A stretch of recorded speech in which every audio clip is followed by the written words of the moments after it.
All right, hi everybody. I just started the recording. This is our lecture for the 9th of February. Before we start our topic for today, I want to spend a couple minutes talking about the first group project, which is a visualization project. If you've been following along with the syllabus, you should have worked through at least a few of the lessons in LinkedIn Learning for Tableau, and you're going to be doing some group projects this semester related to Tableau and some of the other topics we talk about throughout the semester to bring some visualization components to the data analysis that we've been talking about and the data structure we've been talking about. So this will eventually be available to you on eCampus. In order for it to be available to you, you have to be assigned to a group, which we're going to do in just a couple minutes. Before you guys can go look at it online, let's just talk about it a little bit. The purpose of the very first step in the visualization project is just to come up with an initial idea for your group on what you want to try to model and try to visualize. The scope of this is that I want all of the groups to be using the Maze Grand Challenge areas, which are energy, entrepreneurship, and healthcare as your jumping off point. You can visit the link here to the PDF document that talks about the grand strategy of Maze, and then you as a group can discuss what you might want to do. I'm going to encourage groups to perhaps steer away from COVID because we're hearing a lot about it. I know it's a hot topic, but I don't want everybody doing that. So I would encourage you to steer perhaps away from that particular healthcare topic. But if there are other related healthcare topics you want to discuss, that's absolutely fine. And if you want to do something that's related to energy or entrepreneurship instead, that obviously also would be fine. We will have some time during class time to have groups talk about things. And if there are two groups that have an idea that is too similar, I'll probably encourage one or both groups to try to go back to the drawing board and come up with something a little bit more unique, just so that everybody's pursuing something a little bit different. So everybody in the team has to contribute to try to come up with a particular question of interest, what you guys are going to try to accomplish. You have to also have at least one data source. One place where you can start is going to data.gov, which is an open data source with all sorts of data that would certainly be related to these topics and all the topics as well. But you as a group are welcome to go out and find whatever data sources you like. As long as it's a robust data source from a credible source, I don't mind you using whatever data sources that you can find out there. And you're responsible for finding data that is structured in a way that you can use it appropriately in Tableau. So I'm not responsible for that, you are. So if you have an interesting problem, but you can't find data, or you find data, but it's not particularly usable, that's your group's responsibility. So that's something definitely to consider. Early on here, just coming up with an initial kind of broad idea shouldn't necessarily be limited by the data availability, but you might find as the semester progresses that you need to either narrow your focus or change your focus a little bit because of the availability of data. And certainly we can meet as a group and me to discuss those issues further if necessary. For the phase one deliverables, one person on your team will be submitting a Word document on eCampus. So you as a group have to decide who that designated individual is that's going to submit the file on behalf of all of you. Inside the Word document, please list all of the participants, preferably in alphabetical order. Makes my job a lot easier. At the top of your document, just tell me the 3 or 4 people that are in your group and the name of your group. It's going to be team 1, team 2, team 3. And then the name of the actual document, which in this case is going to be phase 1. So if you're on the 3rd team, you're going to be team 3, phase 1. And inside the document, you're going to list the 4 people that are in your team. And then you're going to talk about your chosen topic, what you think you're going to be doing. Now, this does not limit you to what your final decision is in terms of topic, what question you're trying to answer. It's a jumping off point. As we move through the semester and you learn more about data structures and you also go out and investigate the various data sources, like I said, you might have to shift this a little bit, change course, and that's absolutely fine. But I need everybody by phase 1 to have an initial idea, plan with some data to back it up. So at least a source out there that you've identified that should work. And then of course, some rationale. Why are you choosing the topic? Why is it interesting to your specific team? Why do you want to do this? And then of course, information about where you think you're going to be getting your initial data sources from so that I can take a look and make sure that they seem reasonable. This is due not next Tuesday, but the following Tuesday at 9 a.m. on eCampus. That gives me a few hours that morning to look through all of the submissions before we talk about it during normal class time. So make sure that you are going to be ready to have a brief discussion on what your group has decided at that time. So what I'm going to do now is I'm going to pause the recording. I'm going to create some breakout groups, which basically creates some random groups. Those will be your teams for the remainder of the semester. It's 100% random. So I'm just letting the system decide that. And then I'm going to let you actually go into those breakout rooms and share your contact information so that you as a group can figure out how you're going to communicate.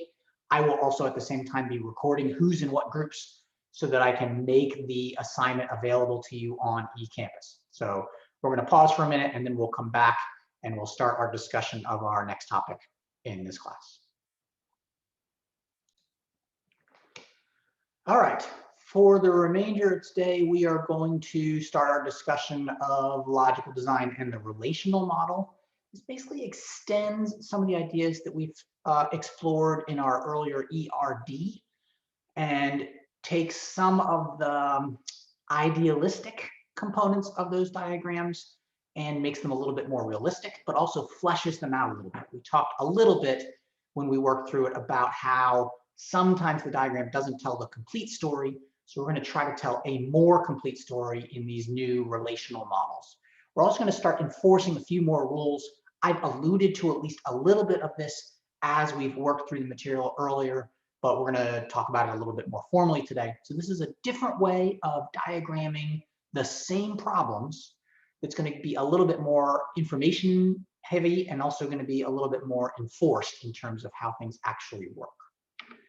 So in terms of our objectives for the logical design, what we're trying to do is take the earlier conceptual design, which is step one for figuring out how the data actually works in a real world problem, and then modify it so that it will work in a logical database design that we could implement in a real database management software system. And we're eventually going to do exactly that. We're going to take some of these diagrams and use them as our jumping off point for modeling a realistic database that we can then manipulate and do interesting things with. So the input is our conceptual model, that ERD that we spent lots and lots of time in class talking about. The output is our relational schema. And it's also going to be based on what we call normalized relations. So it's possible that we go into this with a diagram that isn't completely what we call normalized, and we will fix that by normalizing the information that we are starting with. And I probably won't get completely into normalization today. I'll probably reserve some of that discussion for Thursday. So we'll continue our discussion of that later this week. The resulting database has to obviously meet our user needs. So it's got to be available for the user to manipulate the data itself, to share the data behind the scenes so that we can actually come up with some valuable information from that data. It needs to also be flexible while also enforcing real world business rules. So we don't want any rules in there that are enforced simply because they're convenient to the database programmer. We want all of the rules that are enforced to be reflective of what's actually happening out there in the real world. And that's going to be an important component of this. So first, let's get some terminology out of the way. We're going to be talking about relational databases throughout the remainder of the semester.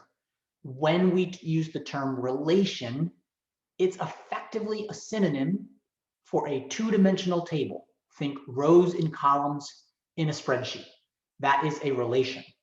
When we talk about relations or tables, and I'll usually use the word table, but you'll see in a lot of literature they talk about relations, we want to make sure that we format the data in a very particular way.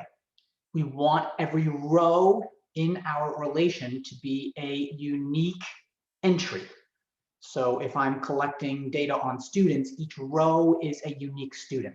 If I'm collecting information on products, every product has its own row. If I'm collecting information on classes being offered at Texas A&M, each class has its own row in a table. The columns are the attributes we use to describe that particular entity, or in this case, relation in that table.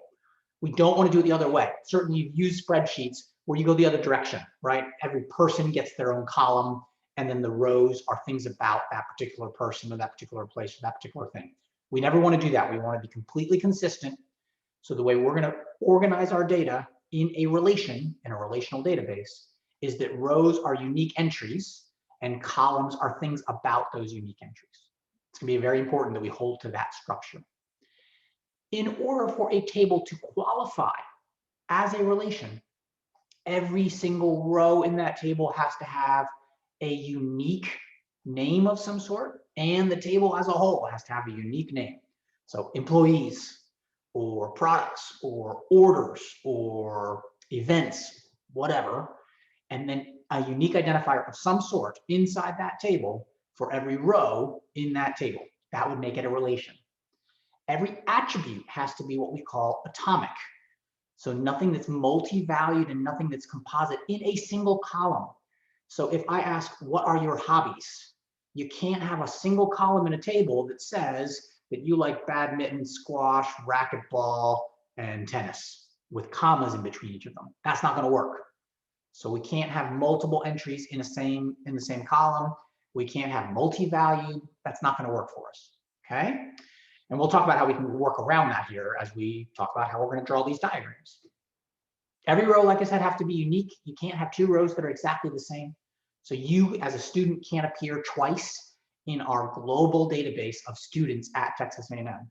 Your UIN is unique, and you have one row in that table, which refers to you as the unique student at Texas A&M. Attributes have to have unique names. So you can't have an attribute that says address and then another attribute right next to it that says address. You could have address 1, address 2, maybe, but even that we want to be careful about. If you have things like a boss and then you want to have employee, employee, employee, employee, employee, then you have 6 different columns because they can have up to 6 different employees. That's terrible structure. We don't want to do that because those columns are effectively each the same thing, and we're just trying to give them space to have more than one. That's not the way we're going to do this. We'll talk about how we would do it in a different way, again, working through these examples. So every column has to be kind of unique in terms of what information we're storing in it and has to have a unique name. The order of the columns has to be irrelevant. So you can't have employee 1, employee 2, and employee 3, and employee 1 is more important than employee 2, and employee 2 is more important than employee 3. If you've got columns in there and I've changed those columns orders, the table still works perfectly fine. So again, think about if I have information about you as a student here at Texas A&M, if I put your phone number before your street address, that's fine. And if I put your street address in front of your phone number, also fine. The order of the columns that I would have that describe you would have nothing to do with the information in the column next to it or before it or after it. The order of the columns doesn't matter. Also, the order of the rows should be irrelevant. We're probably going to be able to sort by all kinds of things. Sort by UIN, sort by last name, sort by first name, sort by product ID, sort by date, sort by whatever. And as a consequence, the table should be reorderable without any effect on any of the results in the table. Now, again, you've probably manipulated spreadsheets where this is not the case, right? A row beneath another row looks at that previous row and does some sort of calculation. And if you reorder the rows, and things get all kinds of wonky and out of whack. In a relation in a database, that will not be the case. The order of the rows will not affect any of the data anywhere else in that relation. Each row is effectively independent of other rows in that table. Okay, so those are some of the rules for what we're going to be trying to pursue as we further enforce how databases are going to manipulate and store our data. Professor, quick question. Yeah. So can columns affect each other, like one data, like in the sense, okay. No. So if you had something that was cost and then another one that was number of units and then a third one which was overall cost, you wouldn't want to store that actually in a relation. What you would do is you'd have cost, and then someplace else you probably have quantity, and then you'd calculate the total cost as something that you would calculate outside of the storage of the relation. You can't actually have columns affect each other. Okay. Good question. Yeah, columns have to be completely independent of one another. Rows have to be completely independent of one another. Now, when I say completely independent, might there be rules, we've already talked about this in our earlier diagrams, where you can't type something in a particular place unless it exists someplace else? Yeah, sure. right? Like a student can't enroll in a class unless they're already a student at the university. So we Mhm. also have some rules, but it's the ordering of the rows. If row 2 becomes row 5, that's totally okay. If column 2 becomes column 7, absolutely okay. Yeah, we Okay, can't. I was just thinking about like the associative entities and how we need to combine in certain cases of Yeah, schema. that's still going to be totally all right. We can do something like that. We just don't care necessarily about the order of things, either sideways or up and down. Okay. Great question. Thank you for that. And feel free, just like he did, to chime in if you guys have any questions. I don't mind if you guys interrupt me or drop something in the chat, and I'll try to pause every once in a while and take a look at the chat. All right, so in our relations, in these diagrams, we're going to have some key fields, and they fall into two major categories. One we've already talked about quite a bit, primary keys. This is effectively our unique identifier for every row in a relation. Every row in a relation has to have some sort of unique identifier. It might be a single entry in a single column, something like product ID, employee ID, customer ID, student ID, course ID, right? But it might also be some sort of composite combination of things. We've already talked about that with some associative entities, where it might be some combination of student and course. That's effectively your enrollment ID. Yeah, that's a possibility as well. There has to be something unique in every row of a relation in order to make that relation an actual relation. So we have to have primary keys that uniquely identify every row in a table, and they might be singular or they might be composite. We also may, don't have to, but may have foreign keys in our tables. And the definition of a foreign key, the way I like to put it is, a foreign key is something that is unique somewhere else. It's not unique to the table that it's in. If it were, it would likely be the primary key because it's unique. It's something that's unique someplace else. So if I've got an enrollment table and part of that is a student ID, well, that student ID might be able to show up more than once. It may not show up more than once, but there's nothing preventing that from happening. What is special about that student ID is that someplace else, the student table, it's a primary key. And if that's true, then it's a foreign key where I'm currently looking, which would be the enrollment table. Foreign key means it's a primary key someplace else in my database. If it's not a primary key someplace else, it's not a foreign key. If it's not unique to my current table, but it's unique somewhere else, it's a foreign key. That's the way we're going to think about this. And the foreign key primary key relationship allows for either one-to-one or one-to-many relationships. And if we have a situation where we have many-to-many relationships, we know we're going to further break that down to get back to either a one-to-one or a one-to-many relationship. Those are the only two we really are ever pursuing in this class. In a lot of cases, practically, our keys will be used as indexes that make it much easier to find information. If I am looking for information on a student at Texas A&M, your UIN is the trick, right? Because it's unique to you. So as soon as I type in your UIN, I can find out all kinds of things about you. If I'm looking for unique information on a course, I type in the course ID. If I'm looking for unique information on a product on Amazon, I can type its code in Amazon and uniquely find that product. So they are often used as indexes to speed up searching and sorting in our various tables in our databases.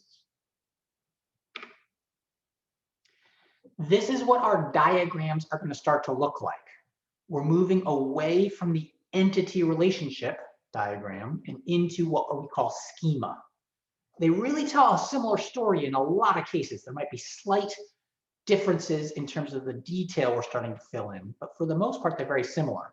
A big difference is that they start to go kind of sideways as opposed to up and down. So in an ERD, what we often had was one rectangle that said something like customer.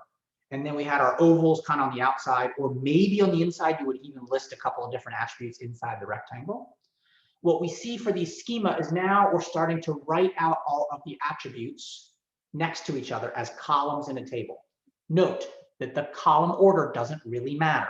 For this customer table at the top, we've got customer ID, which is underlined, which indicates to me that it's a primary key.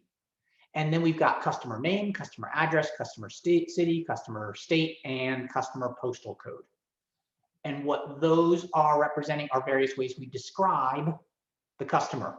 The customer name is not unique. We could have two John Smiths.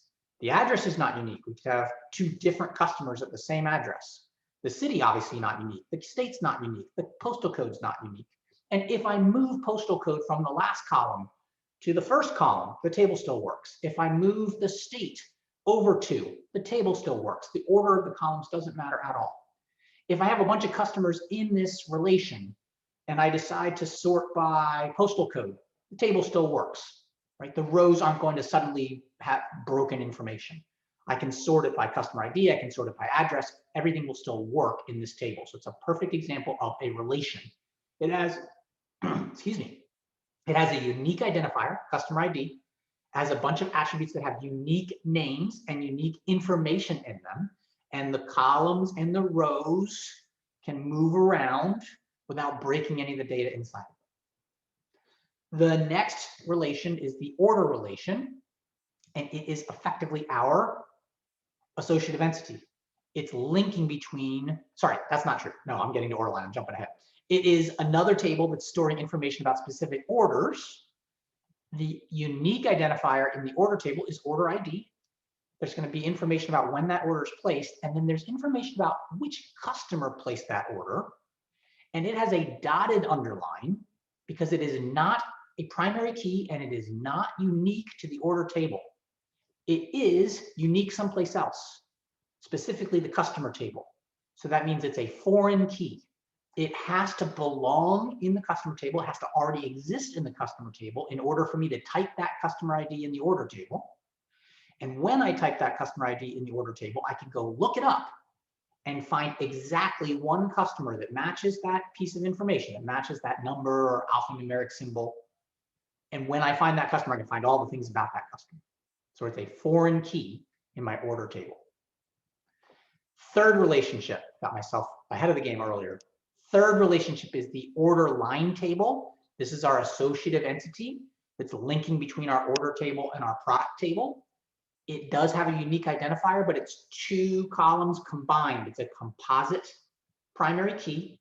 What's unique is not order ID, which is a foreign key that belongs to the order table above it. It's not product ID, which is a foreign key, which exists uniquely in the product table below it. It's the combination of those two things. Now, symbolically, this looks a little confusing because they're both solid underlines.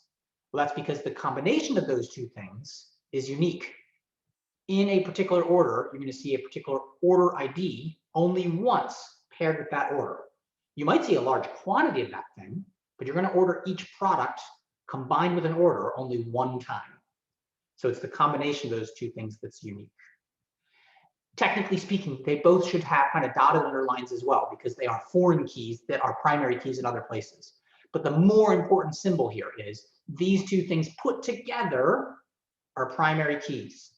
Now, please be careful about this because I have students that say, well, order ID has an underline underneath it, so that means it's unique.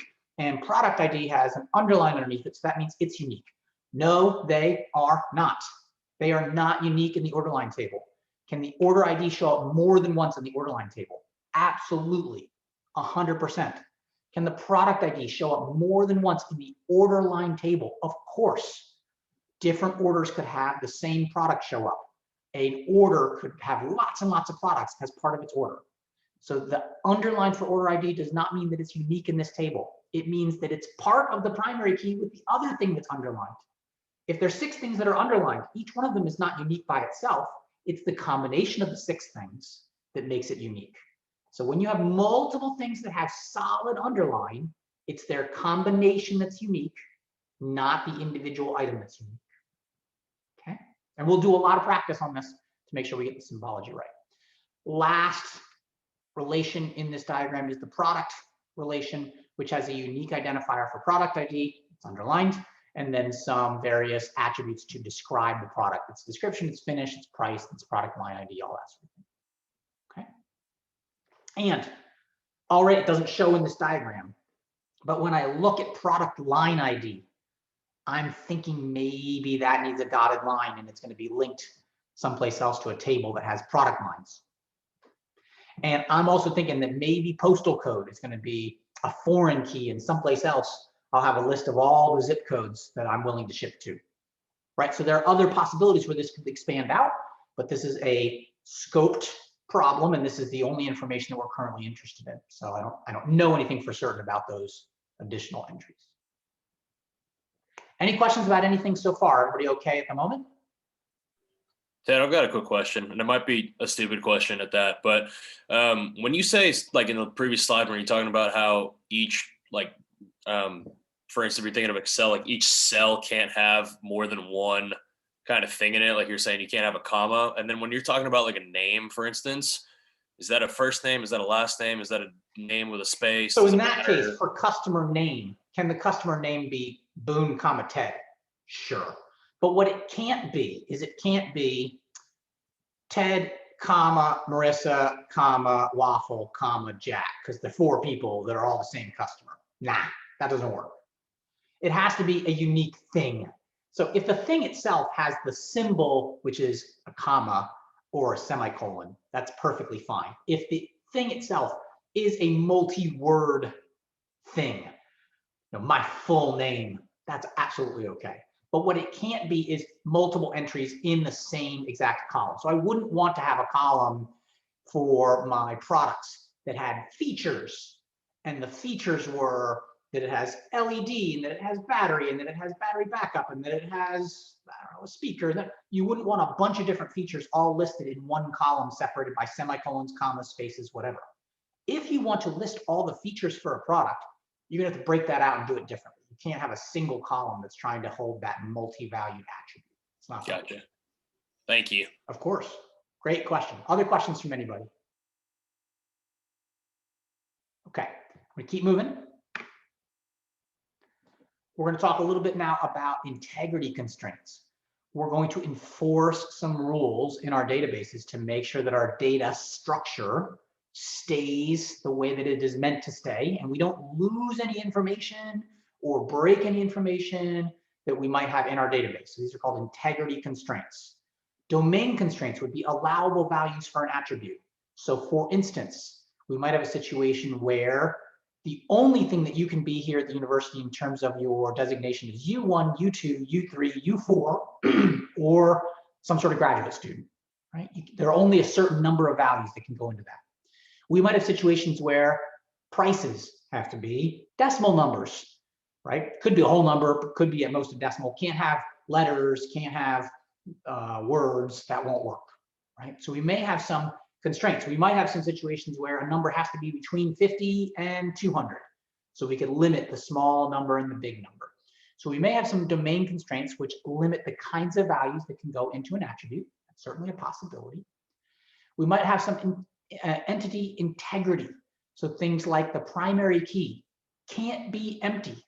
No one here at the university can have a UIN that's just blank. You therefore don't exist at the university. It has to be there. Primary keys have to have data. There might be other fields where they're required. So for instance, I absolutely have to have a phone number for you. Is it unique to you?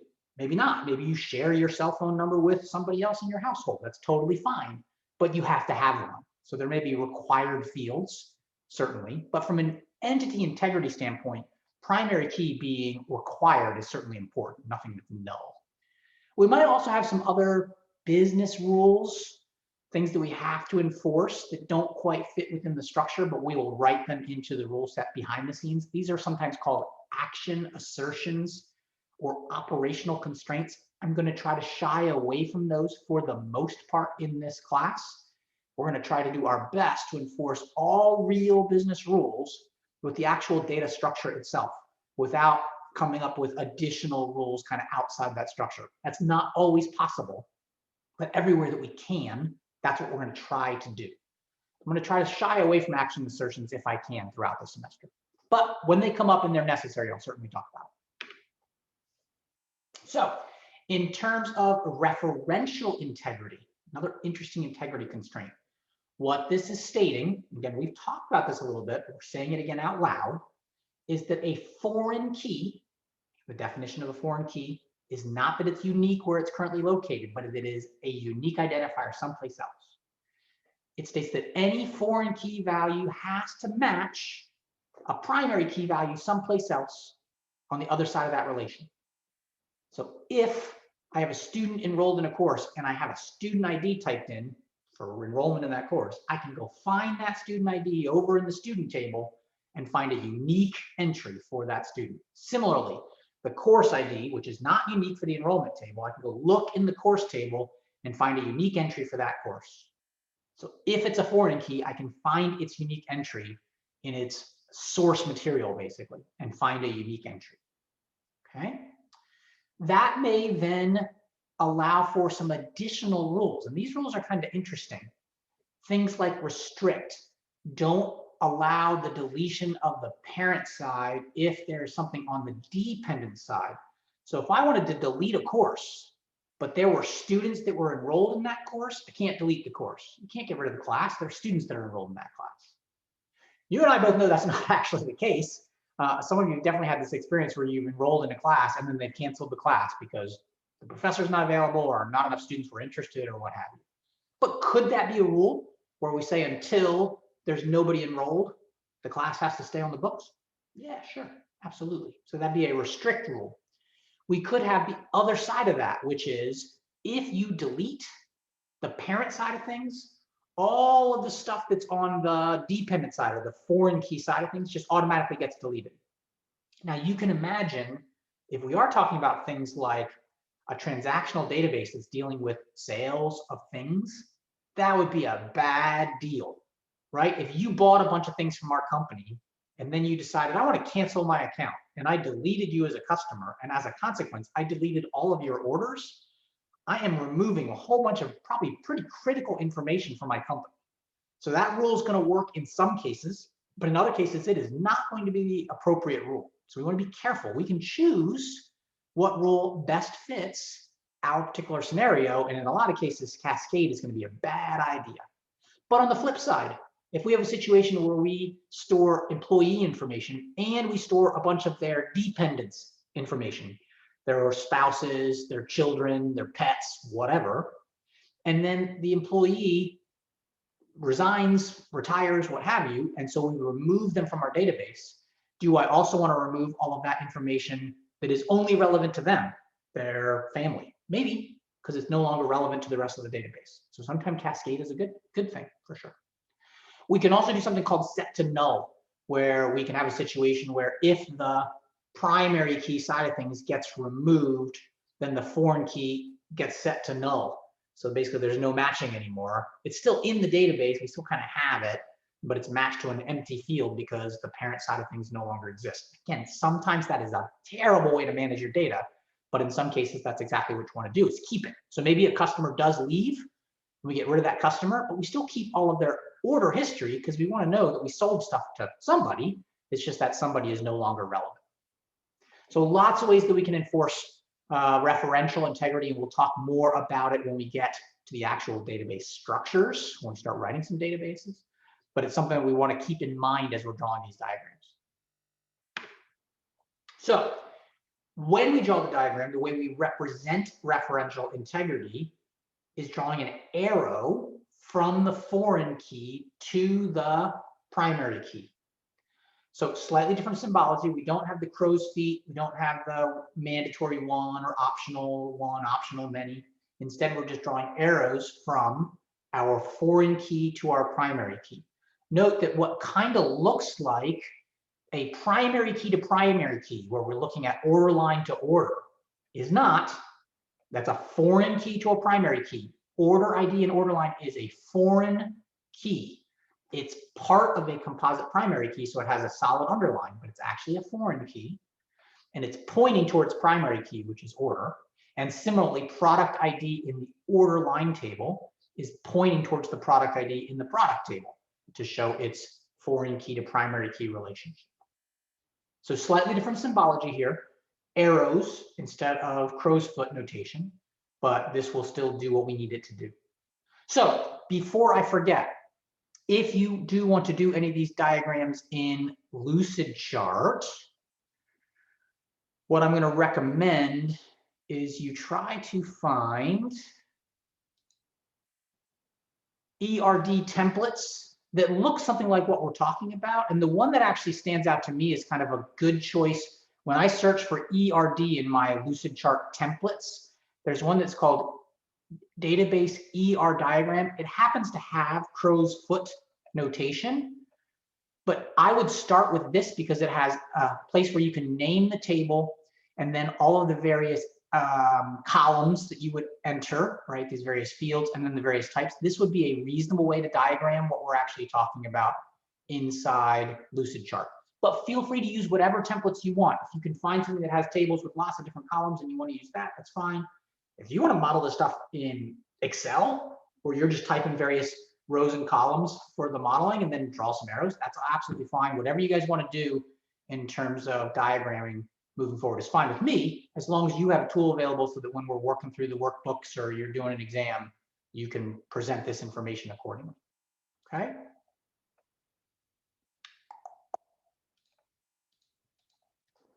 All right. So we've already done a bunch of ERDs. We want to transform these ERDs into our relations. How do we do this? The first step will be any regular entities that we have, let's map them into relations.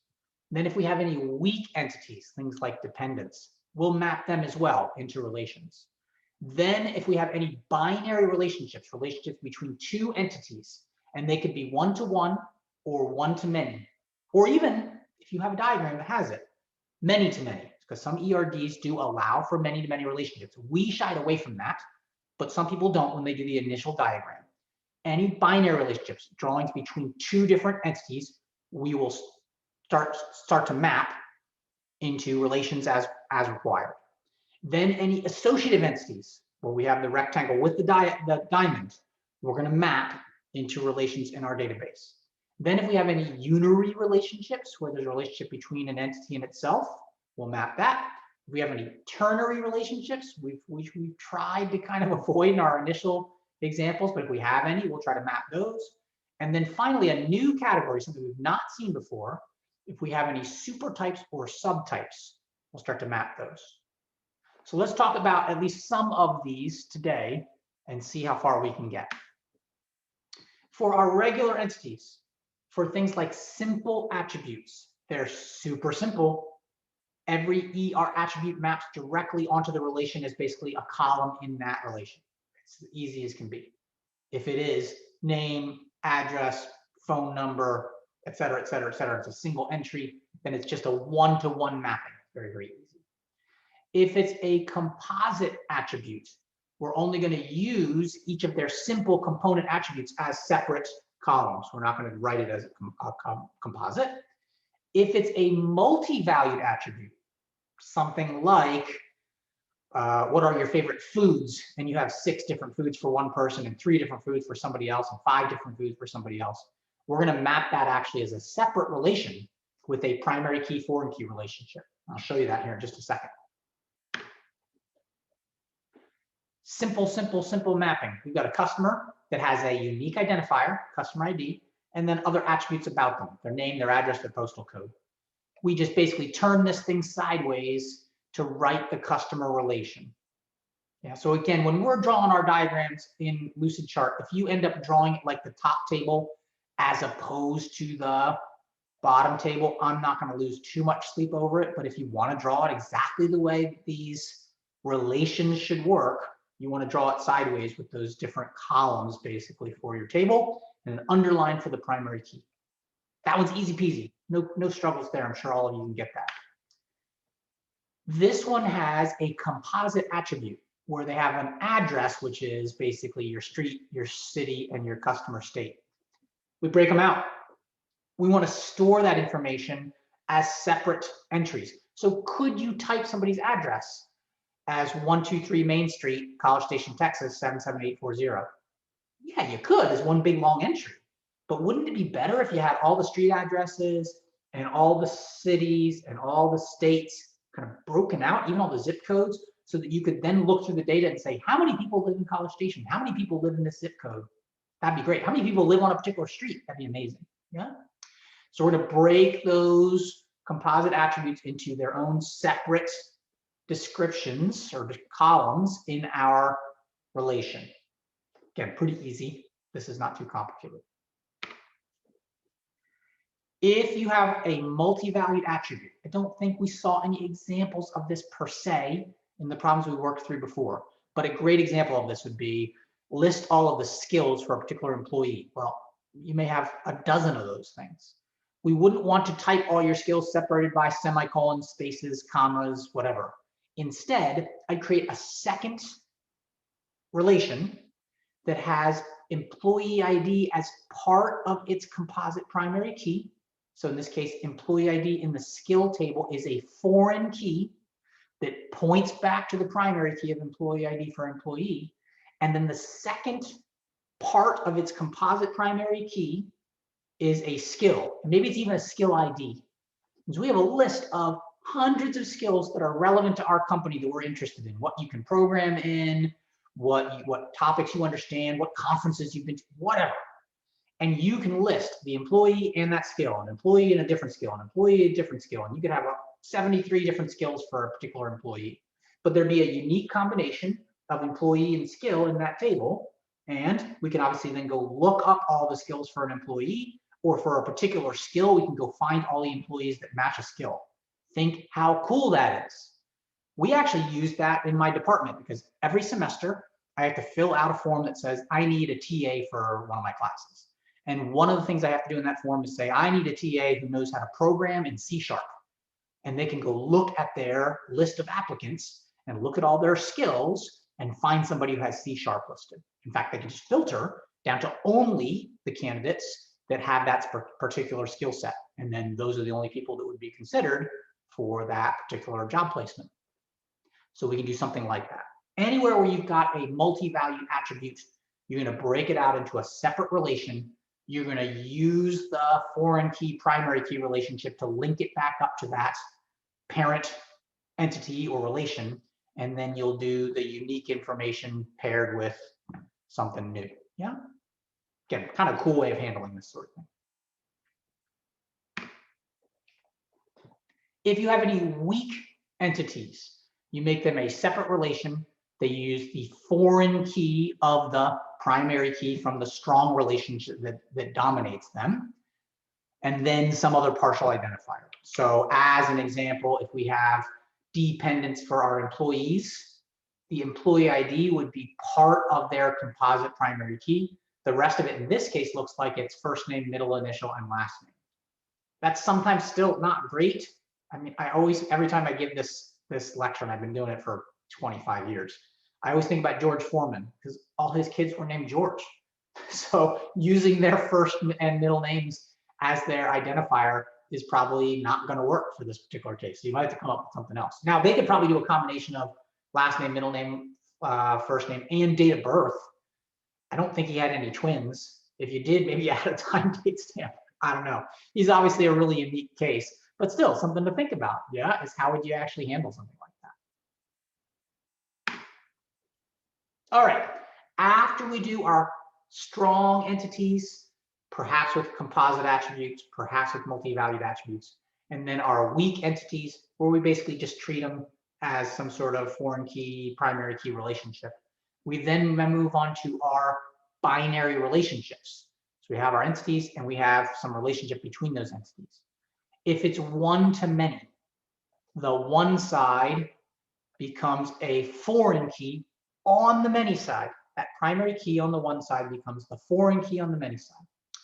If it's many to many, if we do have a situation where we're looking at a diagram that somebody else drew, not somebody in our class, but somebody else drew that has the crow's feet kind of pointing out, we do what we would have done, which is we point them in and create an associative entity, basically create a new relation with the primary keys of both sides as the composite primary key in the center. If you've got crow's feet still pointing out when you get to this stage, fix it by pointing them in to a new associative entity. If you have one-to-one, the primary key on the mandatory side becomes the foreign key on the optional side. If you ever have a situation where the way it's drawn is two entities that have a mandatory 1-1, those tables should be merged together. If every single employee gets exactly one parking space and one parking space only, and they're absolutely married together, where everybody gets exactly one thing, we should just make that a single entity in a lot of cases. There's no reason to actually separate it out. But if it is mandatory, where not every parking spot has an employee and not every employee has a parking spot, but it's this optional 1-1, then where it's mandatory and where it's optional, you get to decide where the foreign key is. And if they're both optional, you kind of can just choose which one makes more sense. So some examples. If we have a situation where a customer can place 0 or many orders, right? This is a one-to-many relationship. We can see where customer ID becomes the foreign key in the order table and refers back to customer ID on the customer relation because that's the primary key in the customer relation. That's it. I've alluded to this when we went through some of our earlier examples. We're now seeing it written out. If you can, draw a dotted line under the foreign key. If it's not part of a composite primary key, then draw a dotted line to represent that it is a foreign key and it belongs as a unique entry someplace else. And then draw the arrow between where it is not unique and where it is unique. Point towards the unique, point towards the primary key in every case. So you see a lot of these with one-to-manys. If it is a many-to-many relationship, we should have already fixed it with some sort of associative entity. But if you don't have it yet, you create a new relation between the two initial entities, and you make a composite primary key between their unique entries. So each one of them by themselves is a foreign key, but combined together, they are a new composite primary key. And then, of course, you point towards each one of them to show that relationship. Okay.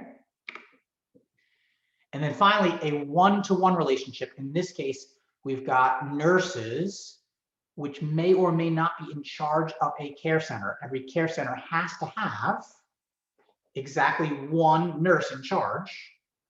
Each nurse may or may not be in charge of a care center. And if they are, they're only in charge of one. They can only be in charge of one.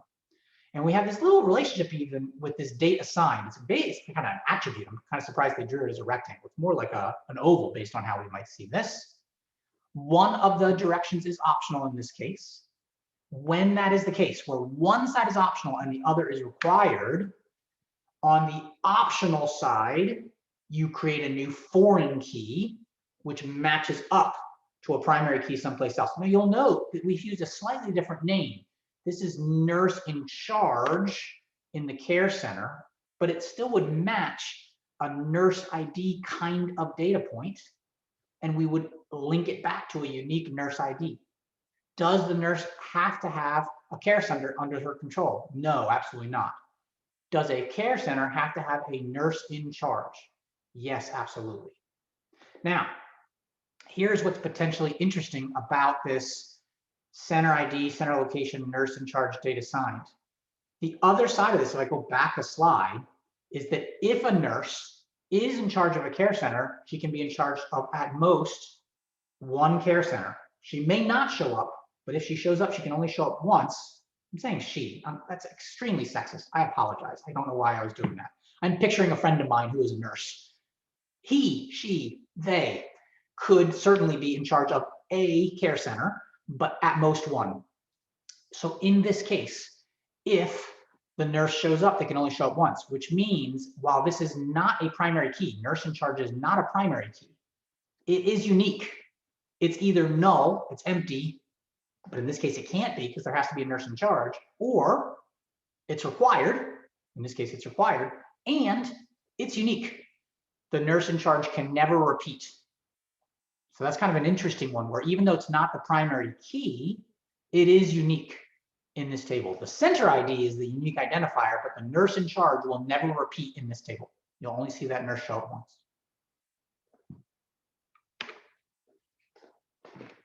All right, next thing, associative entities. Kind of similar to what we saw a couple slides ago. The default primary key for an associative entity relation is the compound primary keys between the two entities. We've seen this before. But it is possible you come up with some sort of unique identifier. So the default would be that if you have an order and a product and then an associative entity between them, which is your order line, that the two primary keys become the composite primary key for that center entry. That's pretty easy. again, if you've been following along with some of our earlier examples, this should make a lot of sense to you. In this case, you can see that we use customer ID as a foreign key, and we can show the particular customer, and we use vendor ID to connect to the vendor, and that's also a foreign key to primary key. But they have a unique identifier for the shipment called shipment ID. That's also completely fine. What we would have here is that customer ID is not unique in the shipment table. It can show up more than once. Vendor ID is not unique in the shipment table. It absolutely can show up more than once. What's unique is the shipment ID. And in this case, and this makes sense too, can a particular customer order from a particular vendor more than once? Yeah, absolutely. I might even argue they could order more than once on the exact same day. I've done that. You probably have as well. Amazon-itis, where at 9 a.m. I'm ordering replacement paper towels, and then by 10:30 I realize that I also need new socks, and then by 3 p.m. I want to buy a new guitar. So I've placed 3 orders from the same company at the exact same day. That's entirely possible. So in this case, I'd have unique shipment IDs for each one of those shipments between the vendor and the customer. What's unique is the shipment ID, not the combination between the customer ID and the vendor ID. So is there a foreign key, primary key relationship there? Yeah, of course. That inside shipment can't exist without a customer and a vendor. But none of that's necessarily unique in the shipment table. It's unique on the customer side or the vendor side. And so we enforce those relationships, but we don't enforce any kind of uniqueness in the shipment table. So it depends on what you're trying to accomplish. Couldn't you argue that that doesn't work if you have multiple things being shipped under one shipment, like one shipment ID? Well, in this case, what we would probably have is another table that's related to this, which is effectively kind of like the line order. And it would be shipment ID, product, and quantity. Shipment ID, product, and quantity. Shipment ID, product, and quantity. That'd be fine. We couldn't store everything in the shipment that's being shipped in an atomic table, right? It wouldn't work. We'd have to have another relationship, which would be some sort of one-to-many relationship between shipment and products, which would be another associative entity, which allows for some combination of those. Yeah. All right, sometimes, we saw this in our last workbook day, we have unary relationships. Where we're linking back kind of to ourselves. This is a one-to-many recursive relationship or a many-to-many relationship, something like that, some unusual ones. For one-to-many recursive relationships, you basically have a foreign key that's in the same relation with the primary key. This is where we have like the referral situation where a customer refers another customer, or a boss-employee situation where a bunch of people might answer to the same person. So that might be a unary one-to-many. If you have a many-to-many, you're going to have to create actually an associative entity between those. We haven't seen any examples of that yet, but we certainly could have that. So up top here, we have the employee that's managed by another employee. What we would actually do from a table structure is we'd have employee ID as the unique identifier, and then manager ID, which is a bunch of employee IDs in a column, but it is not unique, right? That manager ID could be the same employee ID a bunch of times. My boss, Rich Metters, would show up for 30, 40 people, and you could refer back to him as the employee who is the manager for all of those people. So that's a pretty easy one. If you do have this unusual many-to-many, which did show up in one of the earlier problems that hopefully a lot of you worked through, this many-to-many relationship, you have a situation where you have to create a associative entity, basically, where you've got your items, which have unique identifiers and descriptions and costs and all that good stuff. And then you have the combination of what the item is a component for. And both of those are linking back to the same thing. So they're both pointing at that, right? And it's the combination of one unique identifier and a different unique identifier together, which is unique for this product or part component relationship. Each one by itself is not unique, but the combination is unique. So we have a composite primary key for components. This is a really interesting model. The diagram looks, to me, super confusing. When I see this crow's foot to the same tail, I'm like, what the heck is going on there? But if we had that, I would have introduced an associative entity between them, which then turns the crow's feet back out to pointing towards the other table. And that would allow for basically what we're seeing here in part B, which is two separate tables that have two references back up to that top table. But this one's a confusing one. Hopefully we'll have some other examples of this and we can practice it together in the class. If you have a ternary or three-way relationship, one relation for each entity and one for the associative entity, you're gonna have to have an associative entity that has foreign keys for each of the entities in the relationship. That's all that it is. You have a lot of foreign keys, but this starts to get really cumbersome. So if you have a relationship between patient, physician, and treatment, which we did see in class, right? Where physicians can provide particular treatments and only for particular patients. So it's this interesting combination. The patient treatment is this huge, long, crazy thing. We saw this in class in our diagram where the unique identifier was the patient ID with the physician ID with also the treatment code, but also maybe the date and the time. And it gets to be really, really cumbersome. So probably what would end up happening is you would have a treatment ID for the patient treatment, which would be unique. And we would break down some of those rules of patient and treatment and physician in terms of data structure. Those three things would each be foreign keys and we could look up that information, but they would not be part of a composite primary key. And then we'd have to write some rules outside of the structure, which again, I try to avoid, but we probably would write some additional rules that would say, on a given day, a physician can only treat a patient once. Maybe that's not realistic. So we'd say, maybe we don't even enforce that rule because that doesn't make a lot of sense. This one gets to be kind of cumbersome, and most ternary relationships do get kind of cumbersome. So we'll talk about how we soften the relationship enforcement a little bit, maybe introduce a new primary key that is unique rather than a composite primary key which enforces rules. And then we add some rules kind of outside the structure to make everything work. We'll talk about that when we have to, but ternary relationships often require something like that. They're hard. All right, last topic for this particular subject matter before we get to normalization, which we'll do on Thursday, is supertypes and subtypes. This is a situation where you, as an entry into a particular relation, could belong to a couple of different categories. And they are effectively what we call subtypes, where if you belong to a particular category, then you have some information about you. So we might have employees that are hourly, in which case we want to know their hourly rate and whether they qualify for overtime or not. And then we might have other employees which are salaried, in which case we want to know their yearly salary. Well, those are two pieces of information that are different. And I don't want to have a column that says salary that's empty for half of my employees, and another column that says hourly wage, which is empty for the other half of my employees. That doesn't make a lot of sense. It's a lot of wasted space and it's confusing. I don't have an hourly wage. I have annual wage. And so I couldn't tell you what my annual or my hourly rate is. It doesn't exist. So what we'd want to do is create what are called subtypes. In this case, there would be an attribute which is employee type. And you can see that it's equal to either H or S, or in this case, C. So you belong to one of three different groups, and you have to belong to one of those three groups. So it'd be a mandatory field that has to equal H or S or C. It's constrained to one of those three things. And then if you were hourly, I'd have some information about your hourly rate.